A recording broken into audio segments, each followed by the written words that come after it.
দেশের জন্য স্বৈরাচার বিদায় করলাম, কিন্তু ফিরে স্বৈরাচার তো ঠিকই আইলো, আমাদের তো কোনো হইল না। আমরা কি কারণে আজকে এই অবস্থা আমরা রাস্তায় আসবো?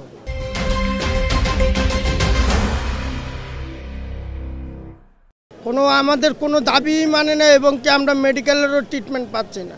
এই দেখেন আমার পাঁচ দিকে রক্ত বাইরেইতেছে, এই ইনফেকশন হয়ে যাইতেছে, কিন্তু মেডিকেলে গেলে বলে এটা পাকবো, গল্প, পচবো, তারপরে ঠিক হইব। কিন্তু এটা কোনো কথা ডাক্তারের যে এটা পাকবো, গল্প, পচবো, তারপরে ঠিক হইব? কিন্তু সরকার আমাদের দেখতেছে না। এই যে আমরা যার জন্য দেশের জন্য স্বৈরাচার বিদায় করলাম, কিন্তু ফিরে স্বৈরাচার তো ঠিকই আইলো, আমাদের তো কোনো হইল না। আমরা কি কারণে আজকে এই অবস্থা আমরা রাস্তায় আসবো?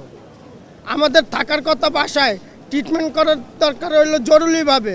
কি কারণে 7 মাস ধরে আমার কোনো ফ্যামিলিতে দেখার মতন কেউ নাই, কিন্তু 7 মাস ধরে আমি কিভাবে চলতেছি, কিভাবে আমি ট্রিটমেন্ট করতেছি? আমরা তো সম্পূর্ণ বাইরে ট্রিটমেন্ট করতেছি, সরকারি 10 টাকার ট্রিটমেন্ট এখনও আমরা পাই নাই। তাহলে আমাদের অবস্থাটা কি হচ্ছে? এই যে গ্রুপ এই গ্রুপের তো কোনো কিছু করতেছে না। আপনার ডাক্তার ইউনূস স্যারও আমাদের কোনো পদক্ষেপ নিচ্ছে না। যারা সমন্বয়ক আছে এরা এখন যাইতেছে গা, পদত্যাগ করতেছে, এমপি নির্বাচন করব, এটা করব, সেটা করব, কিন্তু তারা তো আমাদের চিকিৎসা কিছুই করতেছে না এবং আমাদের দেখতেছেও না।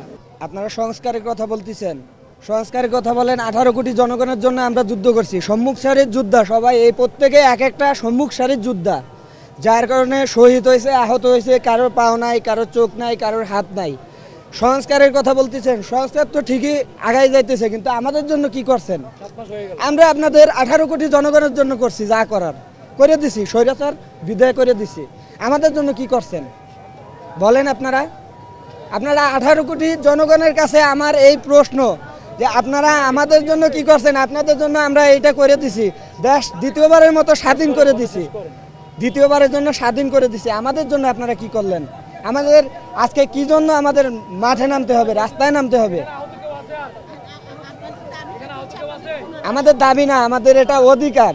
আমাদের অধিকার আদায়ের জন্য যদি আরেকবার জীবন দিতে হয় তাও দিব, সমস্যা নাই। আমাদের অধিকার আদায় করে নিব ইনশাআল্লাহ। এই রকমের দুর্ভোগ হাজারো দিন গেছে পিছনে, হরতাল, অবরোধ। এই যে আওয়ামী লীগ, বিএনপি, মনে করেন বিভিন্ন দল আছে, প্রায় 48 থেকে 49টা দল আছে। এরা একদিন কর্মসূচি দিলে সারাদিন এক লাগাতার মাস বন্ধ গেছে, সারা দেশ বন্ধ যায় নাই। তো একদিনের জন্য কি ভোগান্তি এমন? মানুষ 18 কোটি জনগণের জন্য আমরা জীবন দিতে পারছি, তো 18 কোটি জনগণ কি আমাদের দাবিটা দেখতে পারতেছে না? যে আমরা কি আমাদের দাবিটা কি মানানোর জন্য এই সাধারণ এতটুকু সময় আমাদের জন্য দিতে পারে না 18 কোটি মানুষ? এটাই আমার দাবি।